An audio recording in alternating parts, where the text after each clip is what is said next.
හැබැයි නළුවෙක් නෙමෙයි. ඔය කටහඬ ගැඹුරුයි. ලයාන්විතයි. හැබැයි ගායකයෙකුත් නෙමෙයි. ඔහු හරියට බැනුම් අහනවා. හැබැයි දේශපාලකයෙකුත් නෙමෙයි. මේ දවස්වල වැඩිපුරම කතාබහට ලක්වන ජනප්‍රියම චරිතය හොයාගෙන අපි ආවා. පුළුවන් ද කියන්න කවුද මේ අද පිළිසඳරට එකතු වෙන්නේ කියලා. අද පිළිසඳරට ඔබත් එක්ක එකතු වෙන්නේ ඔබ බොහොම ප්‍රිය කරන චරිතයක්. පොලිස් මාධ්‍ය ප්‍රකාශක අජිත් රෝහණ මහතා. අපි බොහොම ආදරෙන් ආයිබෝවන් කියලා පිළිගන්නවා අජිත් රෝහණ මහතාව. ආයිබෝවන්. දැන් වෙනදට ඔබ දකින්නේ නිල ඇඳුම ඇඳගෙන අතර සිද්ධ වෙච්ච අපරාධේ මෙතන සිද්ධ වෙච්ච අපරාධේ මේකට මොකද කරන්නේ ආදී වශයෙන් අපි නීතිය ක්‍රියාත්මක කරනවා තරාතිරම බලන්නේ නැහැ. ඔය කතාවනේ අපිට පුරුදු වෙලා තින්නේ අජිත් රෝහණ මහත්මයා. අද අපි කතා කරන්නේ ඉන් සම්පූර්ණයෙන්ම ඔබට ගිය කතාවක්. ඔබ දැනගන්න කැමති ඔහු කවුද? ඔහුගේ ජීවිතේ කොහොමද?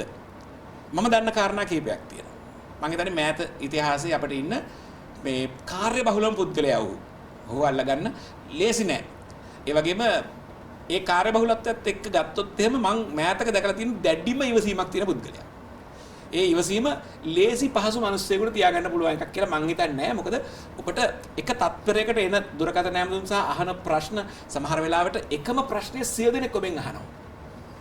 ඔබ බොහොම මම දන්නේ ඇත්තටද බොරුවටද කියලා ඔබ බොහොම දැඩි ඉවසීමකින් මේ දේවල් වලට උත්තර දෙනවා මම දැකලා තියෙනවා.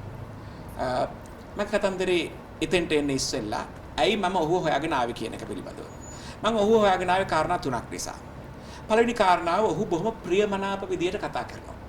සිත්විවි හැමතිස්සෙම ආසයි කතා කරන්න පුළුවන් මිනිස්සුත් එක්ක. ඔබ බොහොම අපූර්වවට කරුණු කාරණා විග්‍රහ කරනවා. ඔබට මතක ඇති මීට පෙරත් මගේ රූපවාහිනී විග්‍රහයක ඔහු ගැන කතා කරද්දී මම කිව්වා ඔහු ඉතාම ප්‍රියමනාප විදියට කතා කරනවා සහ ඔහුගේ භාෂා නිපුණත්වය මම අගය කරනවා. සිංහල භාෂාව ඔහු අපූර්වට හසුරනවා. ඒ කියන්නේ ඔහු පටන් ගන්න මුල සහ අවසන් කරන අග අතර මනා සම්බන්ධයක් තියාගෙන ඔහුගේ දීර්ඝ වාක්‍ය ඔහු ඉදිරිපත් කරනවා. අපි අහනවා පස්සේ කොහොමද මේ විදියට සිංහල භාෂාව ඔහු හසුරවන්නේ කියන එක පිළිබඳව.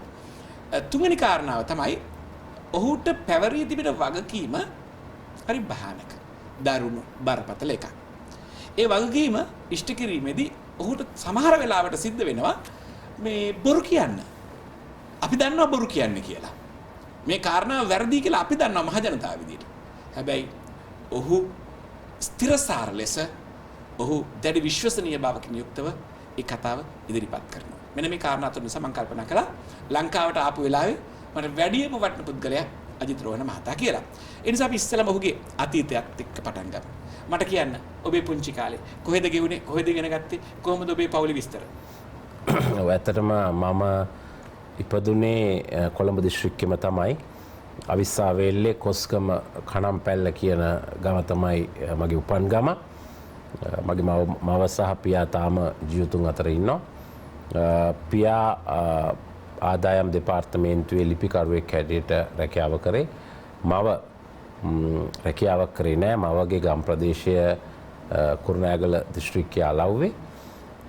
මම තමයි අපේ පවුලේ වැඩිමලා. මට තව නංගිලා දෙන්නෙක් ඒ වගේම මල්ලිලා 3 දෙනෙක් ඉන්නවා. ඉතින් මගේ මූලික අධ්‍යාපනය මම ලබා ගත්තේ අපේ ගමේ ඉස්කෝලෙන් කණම්පැල්ල කනිෂ්ඨ විද්‍යාලයෙන්. ඊට පස්සේ මගේ ද්විතීක අධ්‍යාපනය මම ලබා ගත්තේ කොළඹ ආනන්ද විද්‍යාලයෙන්. ඔව්. අපිට සන්තෝෂයි ආනන්දියෙක්. දැන් ඔන්න පුංචි අජිත් රෝහණ කොළඹ ආනන්ද විද්‍යාලයට එනවා. ආනන්ද විද්‍යාලයේදී මොන විදිය රුචි අරුචි කන්ද තිබුණේ මොනවද කළේ? ආනන්ද විද්‍යාලය කියලා කියන්නේ බාහිර ක්‍රියාකාරකම් වලට තෝතැන්නක්. ශිෂ්‍යයින්ගේ අධ්‍යාපනයෙන් ඔබට ගිහිල්ලා ඔවුන්ගේ පෞරුෂය වර්ධනය කරන්න බාහිර ක්‍රියාකාරකම් රාශියක් තියෙන තැනක්. මොනවද ඔබ ඉස්කෝලේ යන කාලෙත් කළේ? මොන වගේ විනෝදාංශද ඔබ ශිෂ්‍යයෙක් වශයෙන් තෝරගත්තේ?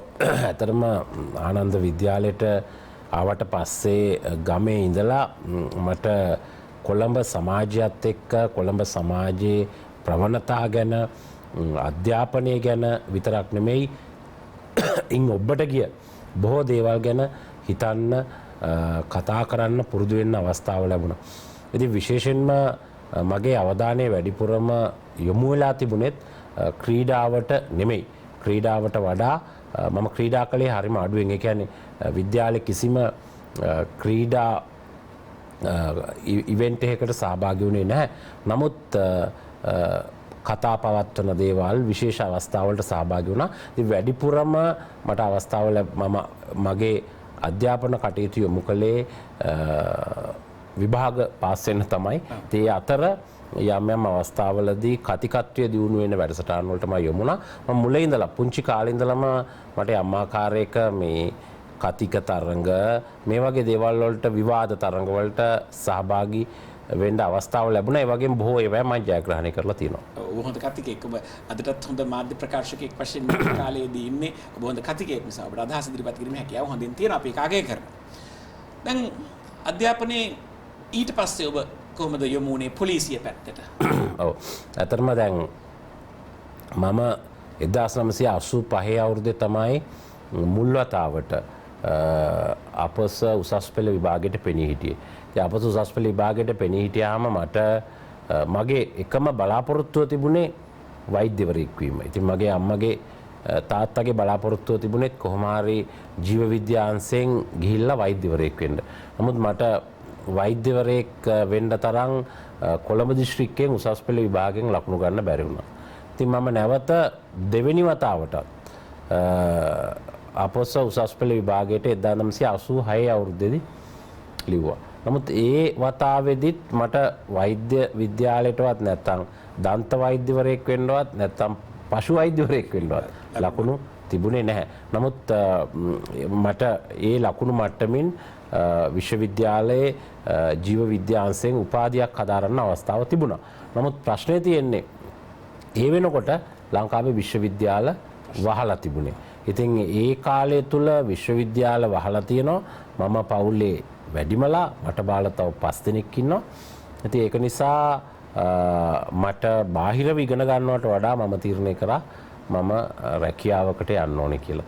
ඉතින් ඒ අතර තමයි මම පොලිසියට ආවේ. හැබැයි ඒක මම පොලිසියට ආපු එක ඉතාම අහම්බෙන් වෙච්ච ක්‍රියාවලියක්. කවමදාවත් මගේ හිතේ තිබුණේ නැහැ මම පොලිස් නිලධාරියෙක් වෙන්න ඕනේ කියලා. ඔය ක්‍රිකට් මැච් බලනකොට ඒ දවස්වල දැන් නම් එහෙම නැහැ. ඉතින් පුරුදු වෙච්ච දෙයක් තමයි මේ දුම් බොන එක. ඉස්කෝලේ යනකොට ටික බොනවා. ඉතින් මගේ ගෙවල් ළඟ බේකරි එකක් තිබුණා. දැන් මම ගෙදරට හොරෙන් මෙතෙන්ට යනවා මේ සිගරට් එකක් බොන්න රැයට කාලේ. ඒතර මගේ වයස අවුරුදු 18ක් 19ක්. අද මම සිගරට් බොන්නේ නැහැ. දැන් අවුරුදු 20කින් මම සිගරට් බීලා නැහැ. නරක්ුනේ පොඩි කාලේදී. පොඩි කාලේදී. ඉතින් ඒ ගිය වෙලාවේදී ඔය බේකරියෙන් තමයි කොස්කම පොලිසියට පාන් දෙන්නේ. දැන් අපි ඒ දවස්වල පොලිසියට යන්න බයයි. ඉතින් එතකොට මේ සිගරට් එකක් දෙන්නම ඉන්නවද මේක? නෑ. මම මෙහෙම ඇඟිල්ලෙන් දෙකක් පෙන්නුවොත් ටූ ෂොට් එකේ ඉන්න ඕනේ. හරි ඊට පස්සේ ඔයාට යන්න පුළුවන් ඔයාට කැමති වෙලාවක. හරි. දැන් මේ පොලිසියට ආපු කතන්දරේ කියන්නේ බේකරියට ගියා. අතින් නම්. ඉතින් එතකොට දැන් මේ බේකරියට මම හැමදාම රැට යනවා. කෑම කාලා පයින් ඇවිදින දුර මීටර් 300ක් විතර ගිහිල්ලා ඉතින් මම යන්නේ පත්‍ර බලන්න යනවා කියලා. යන්නේ අතරම සිගරට් එකක් බීලා එනවා. ඉතින් මේ යන අතරතුර මේ මට අවස්ථාවක් මෙහෙම ගිහිල්ලා ඉතින් පත්‍ර බලනවා සිගරට් එකක් බොනවා. මේ අතර අපේ ගමේ තව මල්ලි කෙනෙක් ආවා. දැන් ඒ දවස්වල අද වගේ මේ පත්තරවල දැන්වීම් දාන්නේ නැහැ. ඉන්ටර්නෙට් එක නැහැ. පොලිසියට බැඳෙනවා නම් පොලිසිය තියෙනවා ඇප්ලිකේෂන් එකක්. අද වගේ ෆොටෝකොපි ගහන්නත් බෑනේ. 1988 මේ 87. ඉතින් මට මේ පොලිසියට පොලිස් කොස්තාපල්ලා ගන්නවා. මට පොලිසියට යන්න බයයි. පාන් ගේන්න ගිය ගමන් ඇප්ලිකේෂන් එකක් ගේන්න කියලා මල්ලි කිව්වා. මමත් ඉන්න තැනමයි කිව්වේ. ඉතින් පහුවදත් මම ගියා. ඊට පහුවදත් යනකොට ඇප්ලිකේෂන් දෙකක් තියෙනවා මේසෙ උඩ.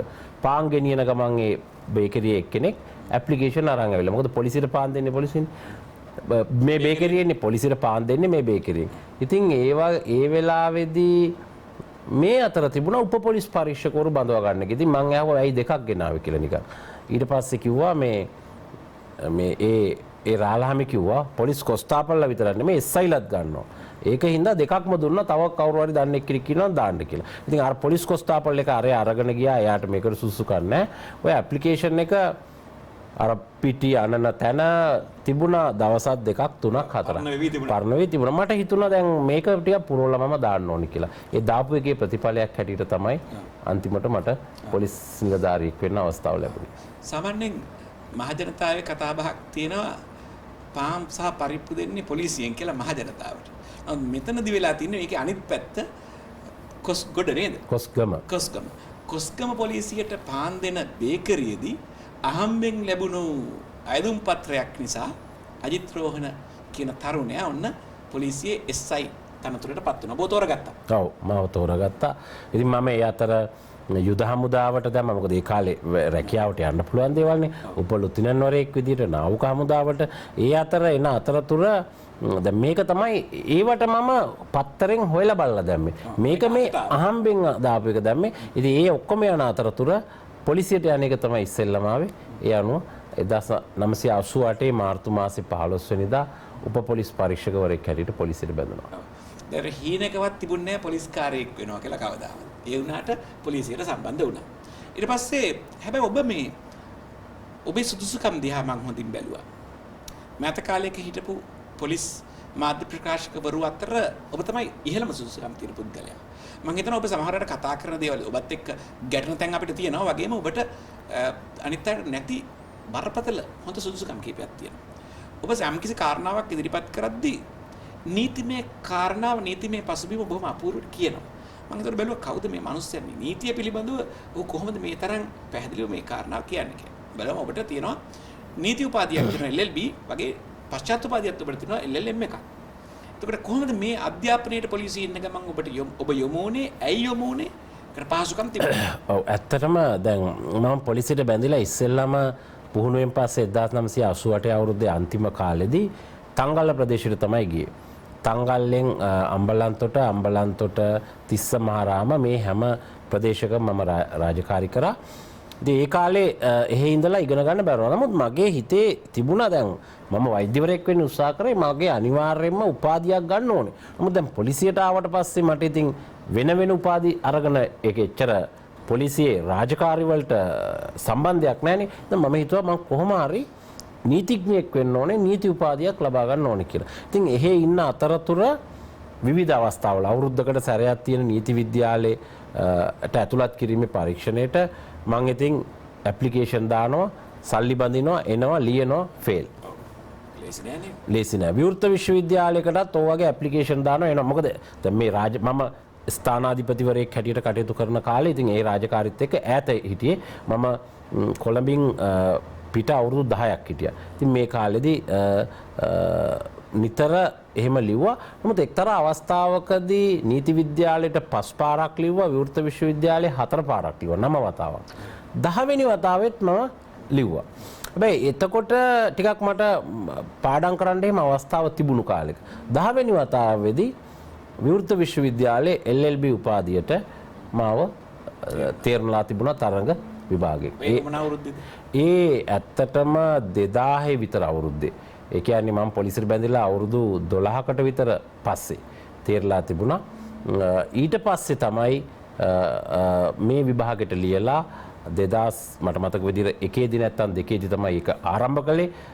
ඒ ආරම්භ කරලා තමයි මට පුළුවන් වුණේ 2007 අවුරුද්ද වෙනකොට නීතිය පිළිබඳව LLB උපාධිය ලබා ගන්න. මොකද මට එක දිගට ඒක කරන්නත් බැරි වුණා. මම මේ උපාධිය කරන අතරතුර ටික කාලයක් ජපානයේ පුහුණුවකට ගිහිල්ලා හිටියා. ටික කාලයක් සිංගප්පූරුවේ පුහුණුවකට ගිහිල්ලා හිටියා. ඊට පස්සේ සුඩානේ අවුරුද්දක් අප්‍රිකාවේ එක්සත් ජාතීන්ගේ සාමසාධක හමුදාවේ රාජකාරී කරා. හැබැයි ඒ අතරත් මම පොත්පත් අරගෙන ගිහිල්ලා පාඩම් කරා. පාඩම් කරලා 2007 අවුරුද්දේ නීති උපාධිය ලබා ගත්තා. ඊට පස්සේ මම 2008 අවුරුද්දේදී නීති විද්‍යාලයේ අවසාන විභාගෙට වාඩි වෙලා එකෙන් සමත් වෙලා නීතිඥයෙක් හැටියට දියුරුම් දුන්නා. දැන් ඔන්න පොලිස් නිලධාරියෙක් වුණා. පාසලේදී ක්‍රීඩාවට ප්‍රිය කළේ නැහැ. නමුත් අධ්‍යාපනයට ප්‍රිය කළා. රැකියාව කරන අතරතුරත් ඒක හරි අමාරු දෙයක් රැකියාවක් කරන අතරතුර ඉගෙන ගන්නවා කියන එක. ඉගෙන ගත්තා. ඉගෙනගෙන උපාධිය සම්පූර්ණ කළා. දැන් මේ කාලය ඇතුළත ආදරය ගැන එහෙම අවස්ථාවක් හිතන්න අවස්ථාවක් ආවේ නැද්ද? හිතුවද? කී පාරක් හිතුවද කොහොමද? ඔය අතර ඊට පස්සේ මම 2009 අවුරුද්දේදී නීතිඥයෙක් වුණාට පස්සේ 2009 අවුරුද්දේදී නැවත වතාවක් කොළඹ විශ්වවිද්‍යාලයට ඇතුළත් වුණා. ඒ ඇතුළත් වුණාට පස්සේ මම ටික දුරට පශ්චාත් උපාධිය හදාරනකොට නීතිය පිළිබඳ LLM උපාධිය ඒකටත් ගන්න සීමිත සංඛ්‍යාවක් තෝරලා මට හයිටි රාජ්‍යයට යන්න අවස්ථාවක් ලැබුණා. ආයි හයිටි රාජ්‍ය අවුරුද්දක් ඉඳලා 2012 වගේ අවුරුද්ද වෙනකොට තමයි මම ආපොලංග නීතිය පිළිබඳ පශ්චාත් උපාධිය LLM උපාධිය සම්පූර්ණ කරගත්තේ.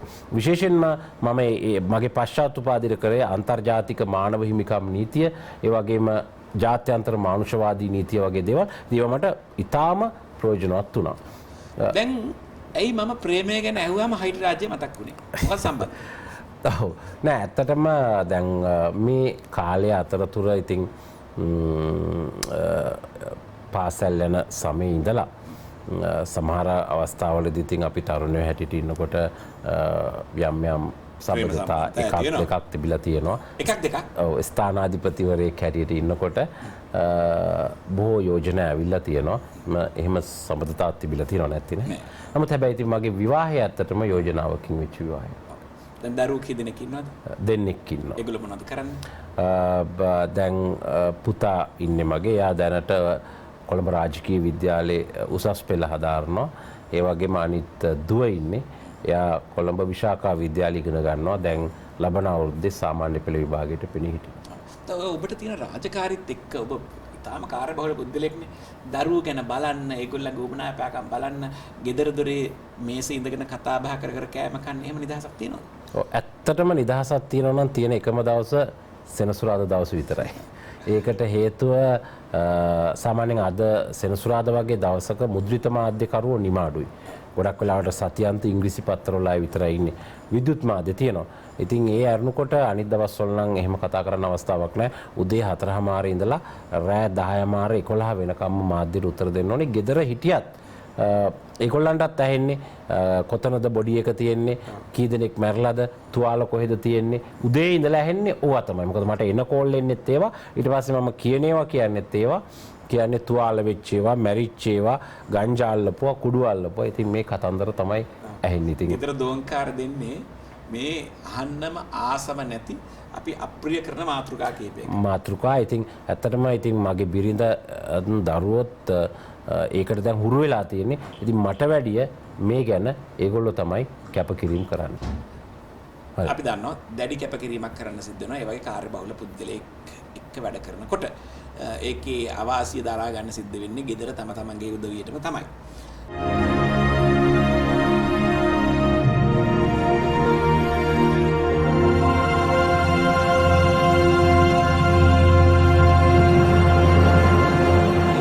රාජකාරී කටයුතු ගැන කතා කරන්න ගත්තොත් පසුගිය කාල පරිච්ඡේදයේ පුරාම ඔබට සිද්ධ වුණා රටේ සිද්ධ වෙන බරපතල චෝදනා සහිත මම කෙලින්ම කතා කරන්නේ රජයේ පැත්තට චෝදනාව එල්ල වෙන කාරණා රාශියක් පහුගිය කාලේ සිද්ධ වුණා.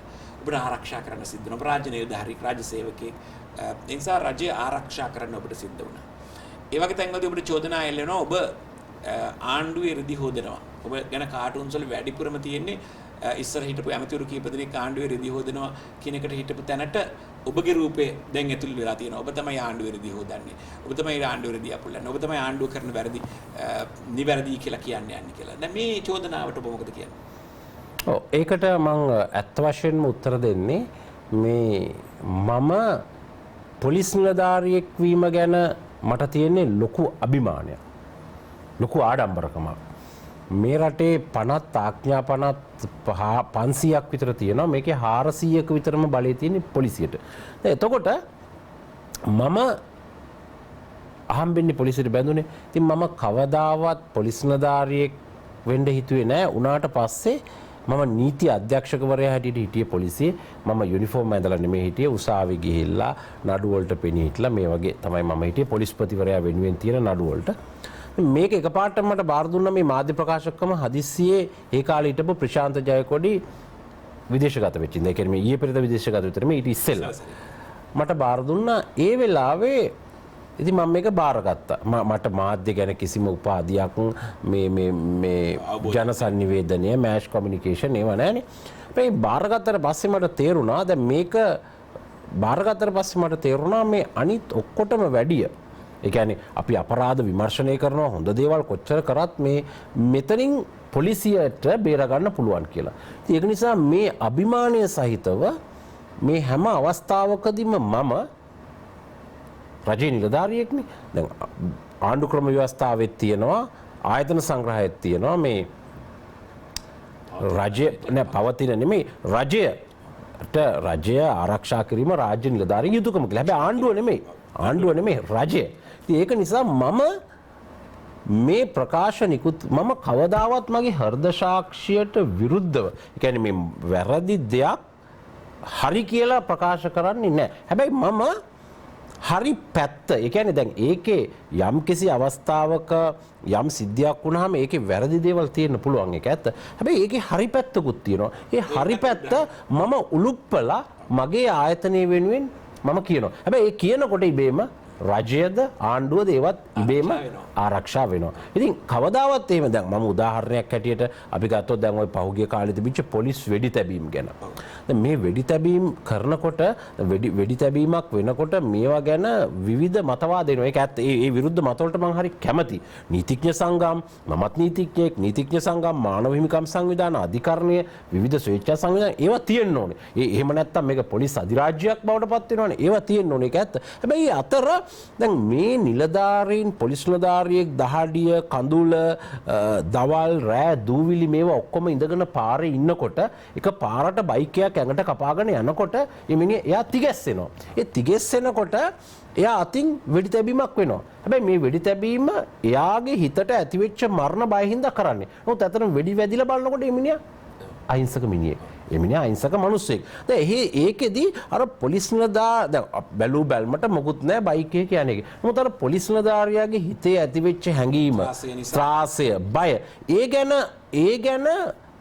ඒ යථාර්ථ කතාව කිව්වේ නැත්තම් සම්පූර්ණ මේක අහිංසක මිනිහෙක් පොලිසියෙන් මැරුවයි කියන එක තමයි පේන්නේ. හැබැයි ඇත්තටම අහිංසක මිනිස්සු පොලිසියෙන් වෙඩි තියලා මරපු වෙලාවේදී ඒ විදිහටම අපි කියලා තියෙනවා. දැන් දොම්පේ පොලිසිය සිද්ධියක් වුණා. ඒක සම්පූර්ණ කිව්වා නෑ මේ පොලිසිය වැරද්දක් කරලා තියෙන කියලා. ඒ වගේම බදුල්ල ප්‍රදේශයේදී සිද්ධියක් වුණා.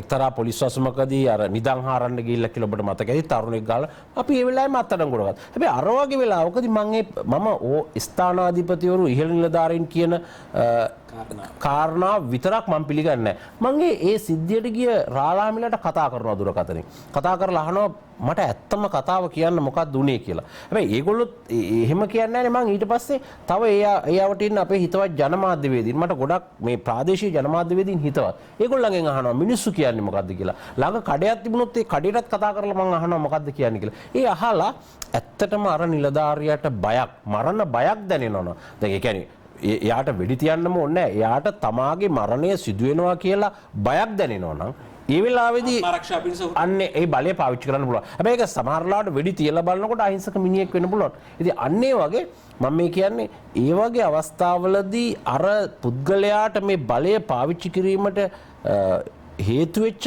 කාරණේ ඒ යටගිය ඔහුගේ හිතේ ඇතිවෙච්ච නොපෙනෙන කාරණේ මම ජනතාවට තේරුම් යන විදිහට මගේ හැකියාව යොදලා ඉස්මතු කරනවා. හොඳයි දැන් ඔබ ගත්ත සිද්ධියත් එක්ක ගත්තාම කාරණා දෙකක් අපිට මතුවෙනවා.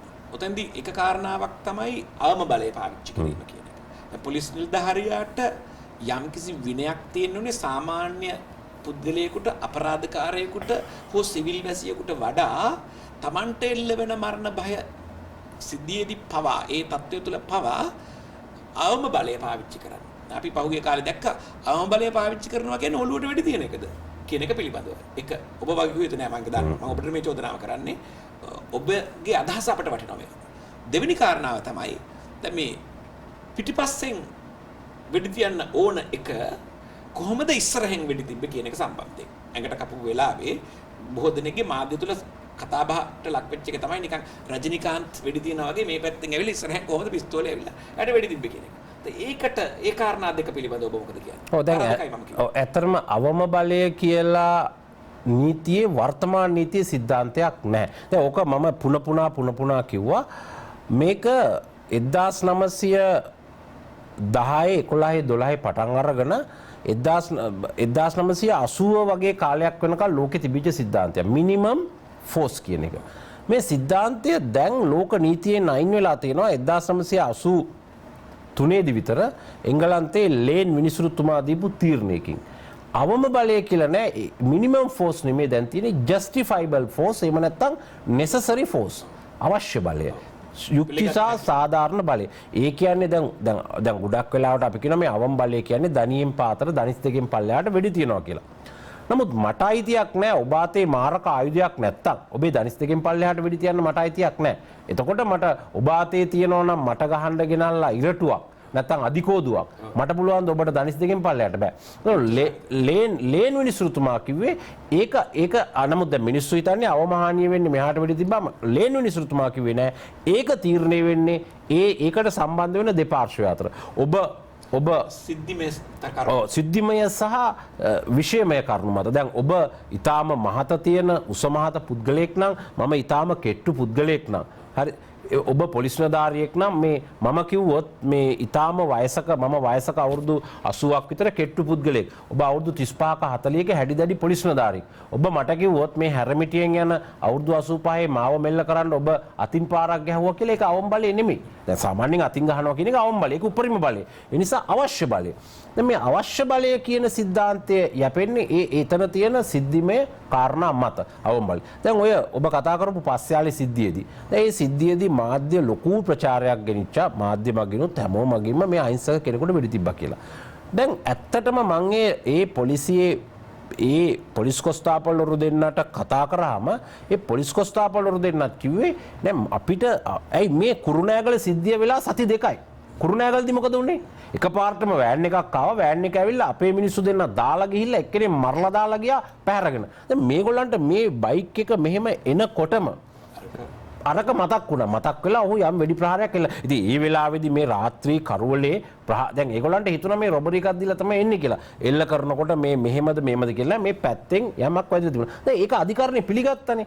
ඊට පහුවදාම අධිකරණේ මිනිමරුමක් කරපු කෙනෙකුට අප දෙන්නේ නැහනේ. අධිකරණේ මේක අපරීක්ෂාවෙන් වෙච්ච එකක් කියලා ඔහු අද අප පිට ඉන්නේ. ඉතින් දැන් මම සමහරව කියනවා දැන් මේක මේ මම හදලා කියන එක නැත්නම් මම තමයි. එහෙම නෙමෙයි. මම ඒ වගේ එකක් කරන්නේ හැම වෙලාවෙම ඔවුන් පොලිසියේ පොතේ දාපු සටහන්. ඒ සටහන් වල පිටපත් මම ඒ වෙලාවෙම ෆැක්ස් එකකින් නැත්තම් මේල් එකකින් ගෙන්න ගන්නවා. ගෙන්නලා මම කියවලා සිද්ධියක් වෙච්ච හැටි මම කියන්නේ මේ වෙඩි තැබීමක් කළා මිය ගිහිල්ලා තියෙනවා. නමුත් මම පහුවදාට ප්‍රෙස් කොන්ෆරන්ස් එක තියෙනකොට මේ සටහන් ඔක්කොම ගෙන්නගෙන ඒවා ලියලා තියෙන ඒවා බලලා තමයි මම කියන්නේ. මට හිතෙන ඒවා මම කියන්නේ නැහැ. හොඳයි ඔබ හොඳ තැනකට ආවා. පොලිස් පොතේ ලියලා තියෙන දේවල් අපිට සාමාන්‍ය මහජනතාවට හොඳ අත්දැකීමක් තියෙනවා. සටහන් දැමීමේදී පොලිසිය වල සාධාරණත්වයේ ඉෂ්ට වෙන්නේ නැහැ කියන එක කාරණාව. සාධාරණත්වයේ ඉෂ්ට වෙන අවස්ථාවන් සියල්ල පිළිබඳව අපි බොහොම ගෞරවයෙන් සැලකනවා. හැබැයි එක අවස්ථාවකදී හරි කට උත්තරයක් ලියා ගැනීමේදී ඒ කට උත්තරේ වෙනස් කරනවා නම් ඒ කට උත්තරේ Tamanට කැමති විදිහට ගන්නවා නම් බලවතෙකුට විරුද්ධව තියෙන කට උත්තරේ තියෙන අවශ්‍ය කොටස් ඉවත් කරනවා නම් සහ පොලිසිය ඇතැම් වෙලාවලදී කට උත්තර බාර ගන්න නැත්තම් දැන් මට ඕනේ ගමේ ප්‍රධානියෙකුට රටේ ප්‍රභූවරයෙකුට විරුද්ධව පැමිණිල්ලක් දාන්න. අද අපේ රටේ අහන්න තියෙන වැදගත්ම සිද්ධියක් තමයි පොලිසිය කියනවා ඔක බාර ගන්න බෑ. ගෙනියන්න කියලා. සමහරකට කොළවල ලියා ගන්න. මේ තත්ත්වය ගැන මොකද කියන්නේ? ඔව් දැන් ඇත්තටම මම මේ අරකට උත්තරයක් දෙන්න ඕනේ. දැන් අපි හිතමු මේ මනුෂ්‍ය ඝාතනය ගැන මම කියවනේ එක බලලා සටහන් දෙන්න කියලා.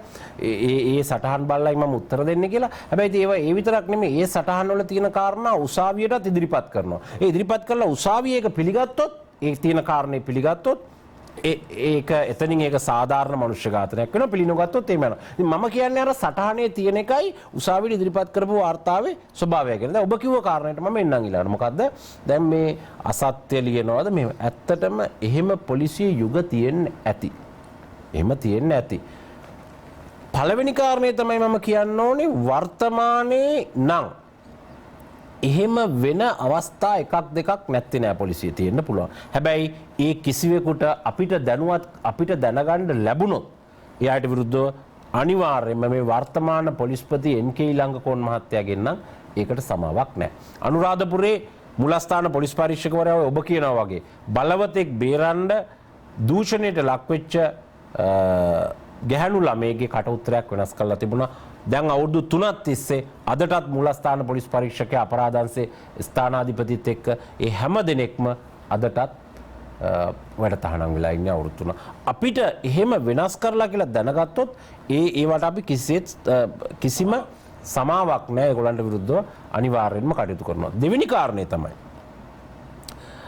ඕනෑම කෙනෙකුට මම මේක ප්‍රසිද්ධියේම මාධ්‍ය හරහා කියලා තිනවා තමුන් පොලිසියට ලබා දෙන ප්‍රකාශයක් දැන් ඉස්සර නම් කියන්නේ කියවා තේරුම් කර දුන්නා කියලා. මොකද මිනිස්සුන්ගේ අකුරු හැකියාව අඩුයි මේ එනක. නමුත් දැන් කියන්නේ කියවා තේරුම් ගත්තා.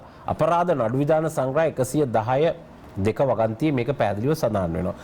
කියෝලා බලන්න අයිතියක් තියෙනවා. දැන් මේක බලන අය හරි ලංකාවට ඇවිල්ලා ඕනෙම වෙලාවක පැමිණිල්ලක් දැම්මොත් කරුණාකරලා කියන්න පොලිස් මාධ්‍ය ප්‍රකාශක අජිත් රෝහණ කිව්වා අපිට කියෝලා බලන්න අයිතියක් තියෙනවා කියලා. කියෝලා බලන්න. කියෝලා බලලා අස්සම් කරන්න. ඔබ කියපු දෙයක් මේකේ ලියලා නැත්තම් කරුණාකරලා 119ට නැත්තම් අපිට පුද්ගලිකව කතා කරන්න අපි කිසිසේත් ඒවට ඉඩ තියන්නේ නැහැ. මේ අතර අපි අතර 1000කට එකක් මේ වගේ නිලධාරී ඉන්න පුළුවන්. ඒ වගේම ස්ථානාධිපතිවරු යම් මට්ටමකින් ප්‍රාදේශීය වශයෙන් ඉන්න බලවතෙකුට කාට හරි යට වෙලා මෙහෙම දෙයක් කරන්න පුළුවන්. හැබැයි අපි කිසිසේත් අපි දැනගත්තොත් පොලිස් මූලස්ථානයේ දැනගත්තොත් ඒවට ඉඩ දෙන්නේ නැහැ. ඔබ ප්‍රකාශයක් දෙනවා නම් අනිවාර්යෙන්ම ඒක කියෝලා බලන්න, කියෝලා බලලා අස්සම් කරන්න. ඔබ කියන්න ඔබට අයිතියක් තියෙනවා කියලා මේක කියෝලා බලන්න.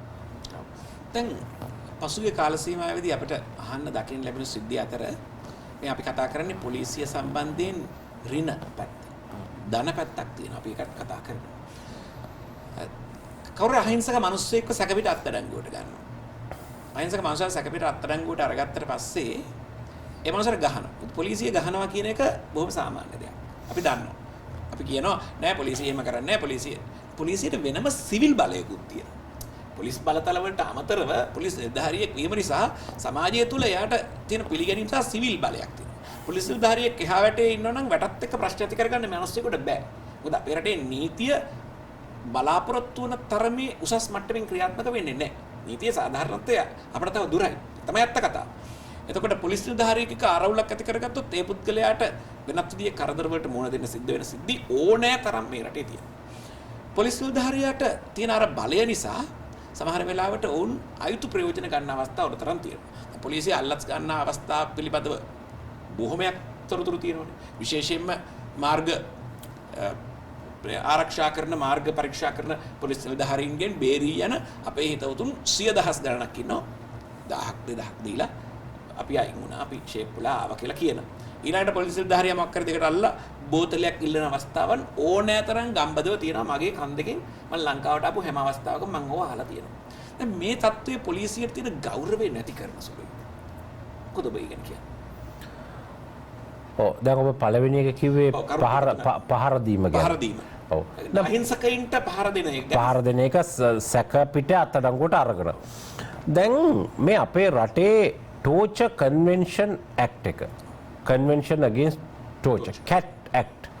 මේක 1994 ලංකාවේ ස්ථාපිත කරේ. කියන්නේ ලංකාවේ පාර්ලිමේන්තුව අනුමත කරේ 94. එතකොට දැන් මේ ඇක්ට් එක ලංකාවට ගෙනාවේ ලංකාවේ අය වද හිංසා කරන අයට විරුද්ධව පොලිස් නිලධාරීන්ට විරුද්ධව විශේෂම නඩු පවරන්න. හෝ රාජ්‍ය තන්ත්‍රයේ විධායකේ යම් කෙනෙක් කාට හරි වද හිංසාව. මේ පනත ගෙනල්ලා දැන් අවුරුදු 20ක් වෙනවා අද වෙනකොට. තාම අපේ රටේ ඔච්චර ටෝච තියෙනවා කිය කතා කරාට මේ පනත යටතේ 5 දෙනයි වැඩිකාරයා වෙලා තියෙන්නේ. නීතිය ඉදිරියට ඇවිල්ලා නැහැ. ඊළඟ කාරණේ මීට අවුරුදු 7-8කට 10කට 15කට ඉස්සෙල්ලා ශ්‍රේෂ්ඨාධිකරණේ තමුන්ගේ මූලික අයිතිවාසිකම් උල්ලංඝනය කරයි කියලා වද හිංසාවට ලක් කළා කියලා මූලික අයිතිවාසිකම් නඩු නොම්බර 4කින් විතර ගිය කාලේ. නොම්බර 4ක් කියන්නේ 1000ට වැඩියෙන්. 5කින් විතර ගිය. නමුත් අද වෙනකොට මේ සංඛ්‍යාව 100ටත් වඩා අඩු වෙලා තියෙනවා මේ ටෝච කේස සුප්‍රීම කෝට් එකේ ෆයිල් එක. මම කියන්නේ ඒ තුලින්ම විතරක් නෙමෙයි. එහෙම යුග තිබුණා. හැබැයි ඒවා අපි ඇත්තටම අපේ මිනිස්සු අතින් වැරදි වෙච්ච මිනිස්සුන්ට දත් ගලවපු ගහපු මේ වකවානු තිබුණා. හැබැයි ඒ යුග ඔක්කොම පහු කරගෙන ඇවිල්ලා අද වෙනකොට අපි එක පැත්තකින් අපේ මේ අධිරාජ්‍යවාදීන් හදපු පුහුණු ක්‍රමය වෙනස් කරලා තියෙනවා. වෙනස් කළා සහකම්පනය සහජීවනය මිනිස්සුන්ගේ හිද්දිනා ගන්න විදිය ප්‍රජා පොලිස් සේවය මහජනයා සමග වැඩ කිරීම අපි මේ ටෝච කියන එක අපේ අය පාවිච්චි කරේ මේ අපරාධ විසඳීමේ මෙවලමක් හැටියට. අපි ඒක සම්පූර්ණ අයින් කළා. අපි අද විද්‍යාත්මක ක්‍රමවේද භාවිතා කරනවා. ඔබ බලන්න පහුගිය කාලේ වෙච්ච මේ දිනිඳු යශයෙන් ළමයා පැහැරගෙන ගිය සිද්ධිය සම්පූර්ණ අපි පාවිච්චි කරේ නවීන තාක්ෂණය. දකුණු ඒ සිද්ධිය සම්බන්ධයෙන් අපි දෙන්න වෙනම කතා. සම්පූර්ණ අපි පාවිච්චි කරේ තාක්ෂණය. ඊට ඉස්සෙල්ලා අවස්ථා බොහොමයකදී අපි පාවිච්චි කරේ තාක්ෂණය. දැන් ඉස්සර තිබුණේ එහෙම නෙමෙයි කවුරු හරි සැකපිට අරගෙන මේක ගහලා හොයාගන්න කියන මතයක්. දැන් මේ වර්තමානීය වන විට මේ අවුරුදු 3-4 කාලය තුල එහෙම ටෝච කේසස් එහෙම දැන් සමහර ඒවාට බොරුවටත් දානවා. ඒවා නැති වෙලා තිනවා. ඊළඟ කාරණේ තමයි අනෙක් පැත්තෙන් හැම වෙලාවෙම ඔබ කතා කරපු මේ අල්ලස ගැන අල්ලස දූෂණය මේවා සිද්ධ වෙන කාරණේ ගැන සාමාන්‍යයෙන් 2007 අවුරුද්දේ ඉඳලා මේ වෙනකල් බැලුවොත් අපේ පොලිසියේ 40ක් විතර තමයි අල්ලස් වලට අහු වෙලා තියෙන්නේ. මේ අවුරුද්දේ 7 දෙනෙක් අල්ලස් කොමිෂුවෙන් අත්අඩංගුවට අරගෙන තියෙනවා. මේ වෙනකොට 7 දෙනෙක්. දැන් අපේ 84000ක් ඉන්න එකෙන් මේ 7ක් කියන්නේ 10000කට එකක් විතර. ඔව්. දැන් අපි ගත්තොත් එimhe අපි හිතමුකෝ 250ක් ඉන්න රජයේ දෙපාර්තමේන්තු තියෙනවා. 250ක් ඉන්නේ මම නම් කියන්න කැමති නෑ. දැන් 250ක් ඉන්න දෙපාර්තමේන්තුවේ අවුරුද්දකට දෙන්නෙක් විතර අහු වෙනවා. 1000 ගාණක් ඉන්න එකේ අවුරුද්දකට දෙන්නෙක් විතර අහු වෙනවා. හරිද? එහෙම දෙන්නේ 3 දෙනෙක් අහු වෙනවා අල්ලස් වලට. මම නම් කියන්න කැමති නෑ. දැන් එතකොට 84000ක් ඉන්න එකේ 7 දෙනෙක් අහු වෙනවා. ගිය අවුරුද්දේ 6 දෙනෙක් අහු වෙලා තියෙනවා. ඊට අවුරුද්දේ 11 නෑ. එතකොට දැන් අල්ලස්සෝ දූෂණ විමර්ශන කොමිෂන් සභාවෙන් ආපුවාම කවුද අහු වෙලා තියෙන්නේ? ගුරුවරු අධ්‍යාපන දෙපාර්තමේන්තුවේ 20ක් අහු වෙලා තියෙනවා. පොලිසිය 11යි. එක්ස් කියන දෙපාර්තමේන්තුවේ 3යි. අරකේ 2යි මේකේ 1යි. දැන් ඊට පස්සේ ලොකු පත්තර මේකක් දානවා. අධ්‍යාපන දෙපාර්තමේන්තුවේ 20යි. හරිද? ඒක තමයි දූෂිතම ආයතනය. දෙකට පොලිසිය දූෂිත ආයතනය 7යි. මේ කොහෙන් ගෙනාපු සංඛ්‍යාලයකනද? එතකොට දැන් අර 84 වරදක් තියෙනවා. දැන් මේ 250ක් ඉන්න එකේ එක්කෙනෙක් අහුවෙච්ච එක තමයි වැඩිම තියෙන්නේ. දැන් එහෙමනේ මේ කියන්නේ අර ෆිගර් එක අරගෙන ඒකේ අනුපාතය බලන්න නැතුව කියනවා. දැන් අපි ගත්තොත් එහෙම ලංකාවේ අපරාධ 57000ක් වෙනවා අවුරුද්දකට. ඉතින් ඇමරිකාවේ නැත්තම් එහෙම නැත්තම් ස්විස් වෙනත් ලෝකේ තියෙන ලොකු රටක ඇමරිකාවේ ලක්ෂ 2ක් වෙනවා. අපේ රටේ අපරාධ 57000. ඒකින්ද ඇමරිකාවේ තමයි ලෝකේ වැඩිපුරම අපරාධ වෙන්නේ කියලා කියන්න බෑනේ. ඒක බලන්න ඕනේ ජනානුපාතයත් එක්ක. ලෝකේ බලන්නේ ජනගහනය ලක්ෂයකට වින්දිතයෝ කීයක් බවට පත් වෙනවද? එහෙම නැතුව අපේ එකපාරට රාජ්‍ය නොවන සංවිධාන අර සංවිධාන මේ සංවිධාන පොලිසිය තමයි දූෂිතම.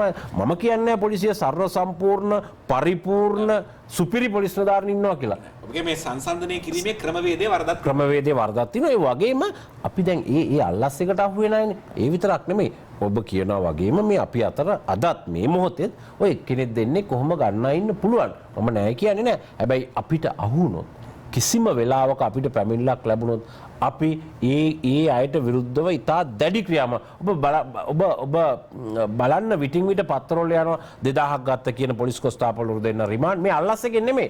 දැන් අපිට අල්ලස් පනත යටතේ කටයුතු කරන්න පුළුවන් අල්ලස් එකට විතරයි. නමුත් අපි කටයුතු කරනවා නීතියේ තියෙනවා අපරාධ නීතිය බලෙන් ලබා ගැනීම කියලා. අපි ඒක යටතේ කටයුතු කරනවා. අපි කිසිම දවසක සමාව දෙන්නේ නැහැ. විනය පරීක්ෂණ කරනවා. එහෙම සාක්ෂියක් නැත්නම් අපි අභ්‍යන්තර විනය පරීක්ෂණයක් හරි කරනවා. ඒ විතරක් නෙමෙයි. ඔය ආයතන හැම එකකම වගේ මිනිස්සු ඉන්නවා. හැබැයි එළියට එන්නේ. අපි එහෙම නෙමෙයි. මාධ්‍යට දෙනවා, උසාවියට දානවා, එළියට දානවා. දීලා අපේ විනිවිදභාවයත් අපි වර්තමාන වෙනකොට පෙන්වනවා. දැන් ඔය කතාවේදී අපිට මගහැරුණු තවත් තැනකුත් තියෙනවා. දැන් ඔය අල්ලස් කොමිසමට එන, පොලිසියට එන, පැමිණිල්ලකට එන, නීතිය ඉදිරියට එන අවස්ථානේ අපි ඔය සංඛ්‍යාත්මකව ගණන් බලන්නේ. නමුත් බහුතරයක් වූ සිද්ධීන් එන්නේ නැහැ. උදාහරණයකට මේ ළමා අපචාර වගේ දේවල් අපේ රටේ ළමා අපචාර දින වාර්තා වෙනවා. නමුත් ඔය වාර්තා වන ළමා අපචාර වගේ තව 6 ගුණයක් සාමාන්‍ය සමාජ විද්‍යාත්මක සමීක්ෂණ වලින් එළි වෙනවා. සාමාන්‍යයෙන් වාර්තා වන ළමා අපචාර වගේ 6 ගුණයක් අපි නොදැන සිද්ධ වෙනවා. ඒ වගේ අර පොලිසිය සම්බන්ධ වැරදි එහෙම වාර්තා නොවන ප්‍රමාණයකුත් තියෙනවා. අපි ඒක අමතක කළ යුතු නෑ. දෙවෙනි කාරණාව පොලිසිය හරි අසරණයි මට කල්පනා වෙන විදිහට.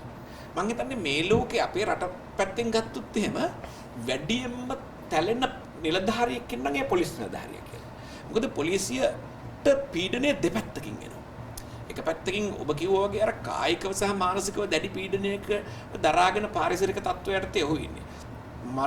කොහරි මරණයක් සිද්ධ වුණොත් එහෙම මිනිමරුමක් සිද්ධ වුණොත් එහෙම කැලෑවක මම දැකලා තියෙනවා රාත්‍රිය පුරා පොලිස් නිලධාරියෙක් එතන මුර කරන්න දාලා ඉන්නවා. ඒ පොලිස් නිලධාරියා අර මහ කැලේ මදුරුව කකා මලමිනිය මුර කරමින් ජීවත් වෙනවා. ඒ දවස්. දැන් මේ අභියෝගයට මුහුණ දෙන්න බැරි. සාමාන්‍ය මිනිස්සුන්ට මේ අභියෝගයට මුහුණ දෙන්න බෑ. පොලිස් නිලධාරියෙක් බැඳී සිටිනවා ඒකට මුහුණ දෙන්න. ඒ වගේ බරපතල කායික සහ මානසික පීඩනයන් යටතේ කටයුතු කරනවා. අපේ රටේ දේශපාලනය අනිත් පැත්තෙන් ගත්තාම අපේ රටේ තියෙන තනිකරම දූෂිත දේශපාලනයක් නේ. රාජ්‍ය නායකයන් අපේ රටේ දේශපාලන නායකයන් සියලු දෙනා තම බලය දැඩි ලෙස පාවිච්චි කරමින් ඉන්න රටක් මේක. ඒක බොහොම පැහැදිලි. ඔබ ඒකට මුකුත් කියන්න ඕනේ නැහැ. මම ඒක කියනවා. ඉතින් ඒ වගේ තත්ත්වයක් යටතේ පොලිස් නිලධාරියාට අර ඉහළ එන දරුණු පීඩනයට යටත් වෙන්න සිද්ධ වෙනවා. මොන වරදක් හරි කරලා ඒ වරද යටපත් කරන්න පොලිස් නිලධාරියාට බලය පවරනවා. පොලිස් නිලධාරියාට බලෙන් පවරනවා. මේක නෑ කියන්නේ. මේක මෙහෙම කියන්නේ. අරයා ගිහින් අත්අඩංගුවට ගන්න. අරයාට ගහන්න. මේ කාරණාවට පොලිස් නිලධාරියා අතකොළුවක් විදිහට භාවිත වෙනවා.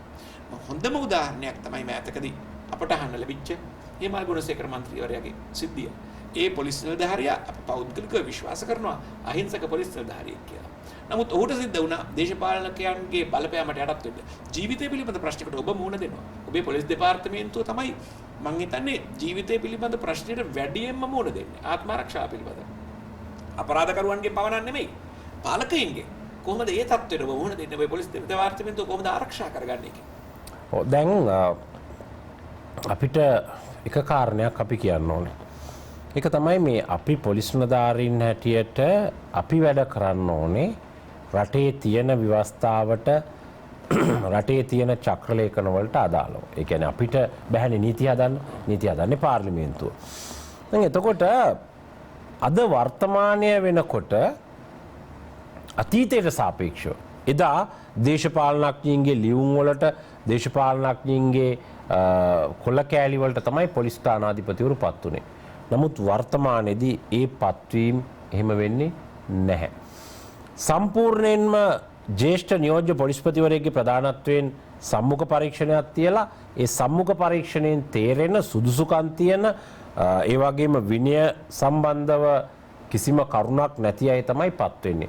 කොල්ල කෑල්ලට පොලිස් ස්ථානාධිපතිවරු පත් වෙන තත්වය 1970 ඉඳලා තිබිච්ච තත්වය වර්තමානයේ වෙනස් වෙලා තියෙනවා අද වෙනකොට. මම මේක ඊටාම අවංකව මගේ හෘද සාක්ෂියට එකඟව කියන්නේ මේක වෙනස් වුණේ 2011න් පස්සේ. අනිවාර්යෙන්ම මම මේක කියනවා පළවෙනි කාරණේ. දෙවෙනි කාරණේ තමයි දැන් මේ හේමාල් ගුණසේකර සිද්ධිය. මම නිල ඇඳුම අඳින පොලිස් නිලධාරියෙක්. මම මගේ සහෝදර නිලධාරියෙකුට එහෙම සිද්ධියක් වුණා නම් මම මේක ගලවලා යනවා. මම එක්සත් ජාතීන්ගේ සංවිධානයේ දෙපාරක් වැඩ කරලා තිනවා. මට දැනුත් එන්න කියලා තිනවා. පොලිසියෙන් ගිහිල්ලා මට හෙට එක්සත් ජාතීන්ගේ සාමසාධක මෙහෙවරක රැකියාව කරන්න පුළුවන්. මගේ පශ්චාත් උපාධියත් එක්ක ඕන තරම් ලංකාවේ මාසෙකට ලංකාවේ අවුරුදු 2කට ගන්න වැටුප මට මාසෙකට ගන්න පුළුවන් ඒකට ගිහිල්ලා. මම මේ රටට ආදරේ, මේ පොලිසියට ආදරේ. මං එහෙම ඉන්නේ. ඒ වගේම මං මගේ සහෝදර නිලධාරීන්ට ආදරේ. ඒ සිද්ධිය සම්පූර්ණ බොරුවක් පොලිස් කොස්තාපල්වරයා කරන්නේ. පළවෙනි සිද්ධිය ඇත්ත. පළවෙනි සිද්ධියේදී ඔහුට බැන්න ඔහු අධික වේගයෙන් ආවේ ඔක්කොම. දෙවෙනි සිද්ධිය අපි මේක අධිකරණයට වාර්තා කරලා තියෙනවා. නමුත් තාමත් අපි දේශීය මාධ්‍යට මේක ප්‍රකාශයක් හැටියට කිව්වේ නෑ. ඒ කියන්නේ නියමාකාරට කිව්වේ කාර්යක ගිනි තියපු සිද්ධිය සම්පූර්ණ බොරුවක්. ඒක කාර්යක ගිනි තිබ්බ එක ඇත්ත ඒක. නමුත් මේ පැමිණිල්ල අසත්‍යයක්. මේකෙදි කිසිම ආකාරයක දෙවන පාර්ශවයක් සම්බන්ධ වෙලා නැහැ. වරාමලී කියන ටෙලිනාට්‍ය ITN එකේ ඉවර වෙලා තියෙන්නේ රෑ 7:59ට. මොහුගේ බිරිඳගේ ප්‍රකාශය අනුව මොහු ඒ වෙලාවේ ටෙලිනාට්‍ය බලලා තමයි පිටත් වුණයි කියන්නේ. මේ තියෙන පාරේ ගිහිල්ලා අතුරු පාරක ගිහිල්ලා මේ කාර් එක ගිනි ගත්තා. ඔබ පිටිපස්සෙන් කැබ් එකක් ආවයි කියලා තමයි කියන්නේ. මේ ටෙලිනාට්‍ය ඉවර වෙච්ච වෙලාවත් එක්ක අපි නැනෝ කැබ් එකක් ගිහිල්ලා බැලුවා යන්න පුළුවන්ද කියලා. ඒ වෙලාවල් වලට යන්න බෑ එහෙම. ඒ අතුරු පාරේ. දෙකේ එදා වැස්ස සහිත දවසක්. කැබ් එකක් ඉස්සර කරනවා නම් ඒ අතුරු පාරේ තියෙන්න ඕනේ ටයර් සලකුණු. රජයේ රස පරීක්ෂකවරයා කියනවා කිසිම ටයර් සලකුණක් නැහැ කියලා. වාහන දෙකක් එකට ගියා කියන්න කිසිම සාක්ෂිකරුවෙක් දැකලා නැහැ. මොහු මේක හදලා නිර්මාණය කරා පළවෙනි සිද්ධියත් එක්ක මේක කරා කියලා සම්පූර්ණ අසත්‍යයක්. සැකේවාසී විත්තියට ගියා. ඒ සිද්ධිය ඒ විදිහට ඒ වෙලාවේ වෙන්න බෑයි කියන කාරණාව මත. නෑ ඒක ඒ සිද්ධිය මොහු විසින් කරගත්ත කාරණයක් මිසක් වෙන ඒ කියන්නේ හේමාල් ගුණසේකර ආවයි කියලා කියන්න අපිට කොහොමත් සාක්ෂි නෑ. එහෙම නෙමෙයි වෙන කවුරු හරි කැබ් එකකින් පිටිපස්සෙන් ගියා කියලා දැන් මොහු කියන්නේ ඔහු යනකොටම කැබ් එකක් ෆලෝ කරගෙන ගියා. ඊට පස්සේ ඔහු අතුරු පාට දැම්ම. රජයේ රසපරීක්ෂකවරයාගේ වාර්තාවේ තියෙනවා ඔහු කිලෝමීටර් ඒ ප්‍රදේශයේ සම්පූර්ණ බලලා කිසිම වාහනයක් ඉස්සර කරලා නැහැ කියලා. ඉතින් අනිත් එක ඒ කරුණුත් එක්ක ඊළඟට මොහු පළවෙනි වරට ප්‍රකාශයක් දුන්නා මොහු කළුතර මෙහෙයුම් මැදිරියට පොලිසියේ කෝල් එකක් දුන්නයි කියලා 2යි රෑ 8යි 9ට ඒක ඇත්ත. එහෙම කෝල් එකක් දීලා තියෙනවා. දැන් ඒ කෝල් එකක් දුන්නයි කියනවට පස්සේ මොහු කියනවා ඒ කෝල් එක දෙනකොට මොහුට මේ සිද්ධිය වෙලා තියෙන්නේ කියලා. මේ සිද්ධිය වුණාට පස්සේ තමයි කෝල් එකක් දුන්නේ කියලා. කාලේ ප්‍රශ්නයක් එනවා. ඊළඟට මොහු කියනවා මේ එයාගේ අම්මා කියනවා මේ පුතා මට කතා කරා මේලා මට ඇහුණා සද්දය අරවා මේවා කියලා. නමුත් එතකොට අම්මා කතා කරලා ඊට පස්සේ තමයි මෙහෙයුම් මැදිරියට කිව්වේ කියලා. නමුත් ඔහුගේ දුරකථන බිල්පත පරීක්ෂා දුරකථන විස්තරේ පරීක්ෂා කරනකොට සම්පූර්ණ එක අසත්‍යයක්. අම්මට කෝල් එකක් කරන්නේ නැහැ ඒ වෙලාවේ. කෝල් එකක් කරන්නේ නැහැ. ඊට පස්සේ ඔහු ඒ අතරතුර දුරකථන ඇමතුම් තව 3ක් ලබාගෙන තිනවා. පුද්ගලික දුරකථන ඇමතුම් 3ක්. දැන් ඔහු කියන විදිහට ඒ දුරකථන ඇමතුම් ලබාගත් පුද්ගලිකගේ ප්‍රකාශ ලියනකොට ඔවුන් කියන්නේ එක්කෙනෙක් කියනවා පොලිසිය රාලහාමි කෙනෙක් මට මෙහෙම එකක් අයියා කිව්වයි කියලා මට මෙහෙම සිද්ධියක්. අනිත් දෙන්න නිකන් මේ ඒ ඇඳුනුම්කමට කතා කරපු කාන්තාවකුයි තව එක්කෙනෙක්. දැන් මෙච්චර ප්‍රශ්නයක් තියෙද්දි මේ ඇඳුනුම්කමට කතා මේ දුරකථන බිලත් රජයේ රසපරීක්ෂකවරයාගේ වාර්තාවත් සාක්ෂිත් මේ ඔක්කොම එක හේමාල් ගුණසේකර සම්බන්ධයි කියලා කියන්න නෙමෙයි වෙන කිසිම වාහනයක් මෙතෙන්ට ගියයි කියන්න බෑ. නමුත් ඔහු රජයේ නියෝජ්‍ය ඇමතිවරයෙක්. දැන් මම මේක ලංකාවේ මාධ්‍යට තාම කියලා නෑ. මම ගිහිල්ලා මාධ්‍ය ඉස්සරහට ගිහිල්ලා කිව්වොත් සමහර වෙලාවට මේක මාධ්‍ය විසින් ජනතාව විසින් මේක පිළිගන්නවද කියන එක ප්‍රශ්නයක් තියෙනවා. නමුත් මම ඔබ මේක ලංකාවේ අය දකි ඉස්සරහට. නමුත් මම මේක කියන්නේ මේ කතාව මම ඉස්සරහට මේ රටේ කියනවා. මොකද මේකේ තවත් අපිට යම්කිසි කාරණයක් සනාථ කරගන්න තියෙනවා මේ බිල්පත් සම්බන්ධව. ඒකත් ඉවරනම සම්පූර්ණ කතාව කියනවා. නමුත් මේ දැනට තියෙන කරුණ අනුව සම්පූර්ණ මේක බොරු පැමිණිලා. ඔබේ කතාව අපි සම්පූර්ණයෙන්ම පිළිගන්නවා. මොකද ඔබ ඉදිරි විශ්වසනීය ලෙස ඉදිරිපත් කිරීම මත. දැන් අර මේ පුද්ගලයින්ට වදහිංසා දීම සම්බන්ධ කතන්දරයේදී ඔබට මතක ඇති හලාවත තරුණයාට දුන්න දඬුවම් ප්‍රමාණය. පොලිසියෙන් අරගෙන ගිහිල්ලා හලාවත තරුණයාට සිද්ධ වෙච්ච දරුණු කායික මානසික පීඩාව. මේ පීඩාව සම්බන්ධයෙන් පොලිසිය කොහොමද ක්‍රියා කරන්න කියන්නේ? හලාවත සිද්ධිය මම කියන්නම්. මම නෙමෙයි. ඔබ මාධ්‍යවේදියෙක් විදේශගතව හිටියත් හලාවත ඉන්නවා BBC සේවයේ වාර්තාකරු. BBC සේවයේ ප්‍රාදේශීය වාර්තාකාරය. එයාගෙන් ඔබ මේ රටෙන් යන්න ඉස්සෙල්ලා අහලා බලන්න මේක ගැන. ඔහු අලාවත පොලිසියට පැමිණිල්ලක් දාලා තියෙනවා. ඒ පැමිණිල්ලේ පොලිස් අධිකාරිවරයාට කියලා තියෙනවා ඔහුට මානව හිමිකම් ක්‍රියාකාරීකෙක්ගෙන් තර්ජනයක් තියෙනවා. මොකද්ද මේ තර්ජනය? ඔය හලාවත ඔය සිද්ධිය ඔහුට ඇවිල්ලා කියලා තියෙනවා මේක BBC එකට වාර්තා කරන්න කියලා. මේ පැමිණිල්ලක් තියෙනවා. ඔහු වාර්තා කළේ නැහැ. ඔහු මේක විමර්ශනය කරලා බැලුවා. මේක සම්පූර්ණ බොරුවක්. මොහු මේ කටට මුත්‍රා කරා හදාගත්තා මේ කියන්නේ බොරුවක්. ඇයි මේ මහේත්‍රාත්වරයා ගාවටත් ඉදිරිපත් කරලා රිමාන්ඩ් එකෙත් ඉඳලා මාස ගානකට පස්සේ කියනවා ඔහුට මේ වද දුන්නයි කියලා පොලිසිය. දැන් දැන් සමහර අය ඉන්නවනේ දැන් පොලිසියෙන් මේකට ගැලවෙන්න බැරි වුණාම නඩුවක් යනකොට මේ නඩුවෙන් බේරෙන්න උපදෙස් දෙනවා. ඔබ මෙහෙම කිව්වොත් හොඳයි මෙහෙම කිව්වොත් හොඳයි. එතකොට මේ සිද්ධිය එහෙමයි. කටට මුත්‍රා කිරීම කියන කතාව සම්පූර්ණ බොරුවක්. මේකට BBC මාධ්‍යවේදියා කරුණා කරලා ඔබ යන්න ඉස්සෙල්ලා එයාව හලාවතට ගිහිල්ලා ඉන්ටර්විව් කරලා යන්න මේකේ කතාව මොකද්ද කියලා. ඔහු ස්වාධීනෙක් කෙනෙක්. අපි පොලිසියත් විමර්ශනයක් කරනවා. පොලිස් විමර්ශනයේ තනාවරණය වෙලා තියෙනවා. මේකෙදි මේ පුද්ගලයා අත්අඩංගුවට ගැනීම, රඳවා තබා ගැනීම මේ සම්බන්ධව අපි බලනවා අම්පාරදී අත්අඩංගුවට අරගෙන මෙහාට ගෙනල්ලා තියෙනවා. මේ වගේ ප්‍රශ්න තියෙනවා. නමුත් ඔය වද දුන්නයි කියන කතාව බොරුවක්. දැන් කටට මුත්‍රා කිරීම හැර අනිත් දේවල් නෑ වදදීම සම්බන්ධ කාරණේ සම්පූර්ණ බොරුවක් එක. මොහු මහේත්‍රාත්වරයාට ඉදිරිපත් කරා. ඒ වගේම මහේත්‍රාත්වරයාට නීතිඥ මහත්තයෙක් පෙනී හිටියා. ඒ එක අවස්ථාවකදී මේ මාස දෙකමාරකට විතර පස්සේ කියන කතාවක් මේක. සාමාන්‍යයෙන් අපිට මෙහෙම හිතන්න බැරිද? සාධාරණව අපි හිතනවා නම් දැන් එහෙම පොලිස් පහර දීමකට ලක් වුණා, වුන් බය වුණා, පොලිසියත් එක්ක ගනුදෙනු කරද්දී ප්‍රවේශයට ගනුදෙනු කරන්න ඕනේ. ඒ නිසා බය වුණා ඉදිරිපත් කරන්න කියන්න ලෙඩ වුණා, රෝගී තත්ත්වයක අතක් කැඩලා ඒ වගේ තත්ත්වකුත් වුණා නේද? ඒ වගේ තත්ත්ව නිසා ප්‍රතිකාර කළා, ස්පිරිතාලේ ගියා. ඒ කාරණා ඉවරුණාට පස්සේ තමයි ඔහු එන්නේ ආපසු මේ ගැන. නෑ දැන් ඉතින් තමුන්ට අධිකරණය තමයි මේ ගැන කියන්න තියෙන හොඳම තැන. ඒ අවස්ථාවේම නීතිඥ මහත්තයෙකුත් පෙනී හිටියනේ. මේකෙතෙන්දී ඒවා ඉවර වෙන්න ඉස්සෙල්ලා අධිකරණයට ඉදිරිපත් වෙලා කූඩුවට නගිනකොට කියන්න තිබුණා ස්වාමීනි මට ගැහුවා මගේ කටට මුත්‍රා කරා. හරිද? ඒක ගොතපු කතාවක් මේ තමුන්ට ගැලවෙන්න. ඔය වගේ කතා ඕන තරම් ගොතනවා. වටරක විජිත හාමුදුරුවෝත් ඔය වගේ කතා ගෙතුවා. තේරුණාද? ඉතින් ඒක නෙමෙයි මම කාරුණිකව ඔබෙන් ඉල්ලනවා මේ BBC මාධ්‍යවේදියාගෙන් සිද්ධිය යන්නේ ඉස්සෙල්ලා එයාගෙනුත් අහන්න මේකේ යථාර්ථය. ඉතින් දැන් මේ සම්බන්ධව තව යම් විමර්ශන දෙක තුනක් තියෙනවා ප්‍රකාශ ලබා ගන්න වාර්තා ලබා ගන්න ඒවත් එක්ක අපි මේක එලි කරනවා. ඉතින් අපිට වැඩිය මේක ස්වාධීනව ඔහු දැන් BBC මාධ්‍යවේදියා ඔවුන් ප්‍රවෘත්ති ගවේෂණය කරලා කරන අය. ඔහු BBC එකට මේක යවුවේ නැහැ මොකද මේක බොරු හින්දා. ඊට පස්සේ වෙනත් නාලිකාවක තමයි මේක ගියේ. ඉතින් එතකොට අර මානව හිමිකම් ක්‍රියාකාරිකයා ඔහුට තර්ජනය කරලා තියෙනවා මේක දැම්මේ නැහැ කියලා. ඒ ගැන තමයි පැමිණිලා තියෙන්නේ හලාවත පොලිස් අධිකාරිවරයාට කරනවා.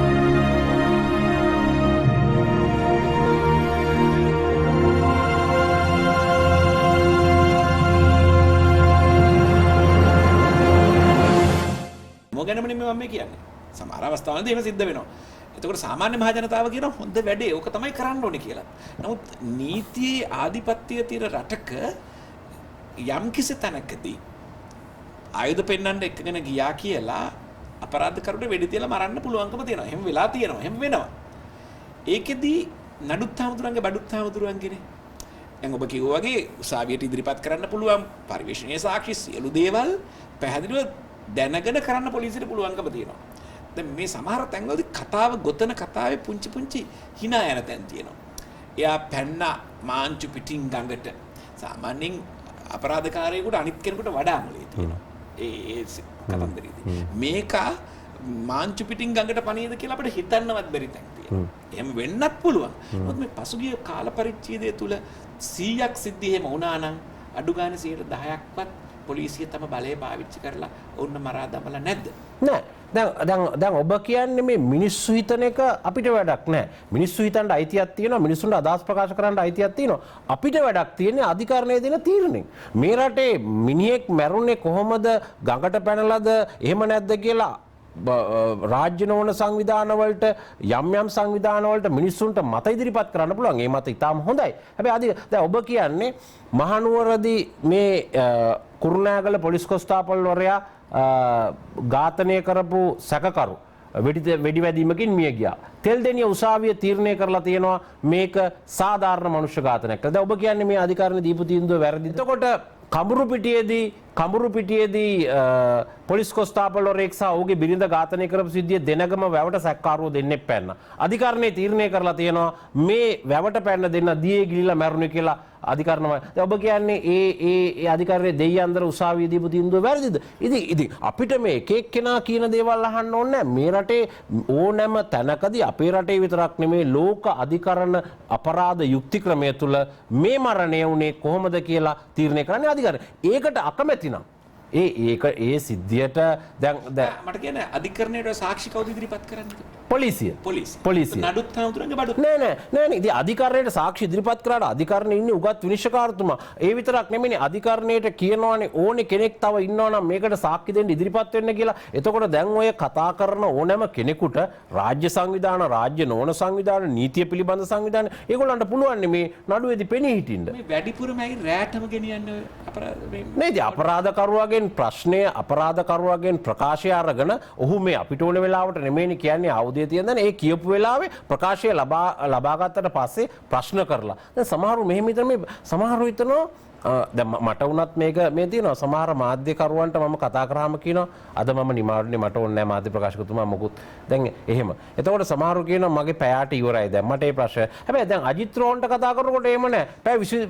පැය 24ක් මම උත්තර දෙන්න ඕනේ. එතකොට මේ පොලිස් කාර්යය කියන මිනිහා දැන් යාපනයේ ඉඳලා මිනිහෙක් අල්ලගෙන ආවට පස්සේ පොලිසියට මේ මිනිස්සුන්ට නින්ද අවශ්‍යයි. මේ මිනිස්සුන්ට කණ්ඩ ඕනේ. වැසිකිලි යනවා. ඒක ඉවරලා තමයි ප්‍රශ්න කරන්න පටන් ගන්නෙ. සැකකාරයෝ දවල්ට අල්ලන්න බෑනේ. දරුණු අපරාධකාරයෝ අල්ලන්නේ රැට. ඒ ගෙනල්ලා ඉතින් රෑ අල්ලලා අර මිනිස්සු නිදි මරලා ගෙනල්ලා කට උත්තරේ ගන්න ප්‍රකාශය ලබා ගන්න ටිකක් මේ මිනිස්සුත් රෙස් කරලා විවේක අරගෙන. ඒ අරගෙන ඒකට උත්තරයක් එනකොට සමහර ලාවට රෑ වෙන්න පුළුවන්. ඉතින් ඒ තත්ත්වය එහෙමයි. ඉතින් ඒ අනුව තමයි ඒ ක්‍රියා සිදු වෙන්නේ. දැන් මේක මේ තත්ත්වය දිහා දැන් අර ඔබ කිව්වා වගේ ජනතාව හිතනවා නම් ජනතාව අතර වැඩිපුර දෙනෙක් හිතනවා නම් මේක මෙහෙම තත්ත්වයක් තියෙනවා කරුණාකරලා අධිකරණයට මේ මරණ පරීක්ෂණ වෙලාවෙ ගිහිල්ලා ඉදිරිපත් වෙන්න සාක්ෂි ඉදිරිපත් කරන්න ඒ අධිකරණයෙන් ඉදිරිපත් කරපු ඒ සිද්ධිය සම්බන්ධයෙන් අභියාචනා කරන්න සෙනවිරත්න එදිරිව නීතිපති කියලා 1971 දොඩම්පේ මුදලාලිගේ නඩුව ඔබතුමා අහලා ඇති. ඉතින් මේ නඩුවේ සිද්ධිමය කරුණු ඉදිරිපත් කරලා එහෙම ලබාගත් නඩුව මේ සිද්ධි වලට කවුරු හරි අකමැති නම් මරණ පරීක්ෂණයේ ප්‍රශ්නයක් තියෙනවා නම් එහෙම කරුණු ඉදිරිපත් කරන්න පුළුවන්. ඉතින් එහෙම නැතුව මේ පිටේ ඉඳලා කෑ ගැහුවට මේවට වැඩක් නැහැ. මම කියන්නේ ඔබ කවුරු හරි කියන්න ප්‍රසිද්ධිය ඇවිල්ලා තෙල්දෙනිය උසාවියේ දීපු තීන්දුව වැරදි, දෙයියන්දර උසාවියේ තීන්දුව වැරදි, මාතර වැරදි, වරකපොළ උසාවියේ දීපු මේවනේ පොලිසිය අතින්ම. නමුත් ඒවා වැරදි කියලා කිව්වේ මොකද අගුලාන? කිව්ව හැටි අපි අල්ලලා දැම්ම ඇතුළට. මේ කතා කරන්නේ පොලිස් මාධ්‍ය ප්‍රකාශකතුමා. එතුමා ඉන්නේ පොලිසිය ආරක්ෂා කරන්න තමයි.